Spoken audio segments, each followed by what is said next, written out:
আজকে জয়েন করলো বোলপুর কলেজ এবং বিশ্বভারতী কলেজ, তারা আজকে তৃণমূল কংগ্রেসে জয়েন করলো। এরা কোন দল থেকে দাদা? এসএফআই থেকে সব জয়েন। কি বার্তা দিলেন দাদা?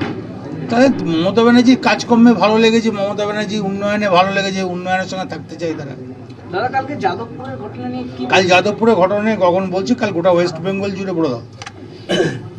আগামী গতকাল যাদবপুর ইউনিভার্সিটিতে এসএফআই এবং অতি বাম সমর্থিত ছাত্রদের দ্বারা আমাদের শিক্ষামন্ত্রী এবং সারা বাংলা তৃণমূল শিক্ষা বন্ধুর কর্মীরা যেভাবে আক্রান্ত হয়েছে, যেভাবে শিক্ষামন্ত্রীর গাড়ি ভাঙচুর করা হয়েছে, তাকে শারীরিকভাবে হেনস্থা করা হয়েছে, তার প্রতিবাদে আগামীকাল সমস্ত শিক্ষা প্রতিষ্ঠানে পশ্চিমবঙ্গের সর্বত্র বিক্ষোভ এবং ধিক্কার মিছিল সংগঠিত হবে। মোট কতজন মতন যোগদান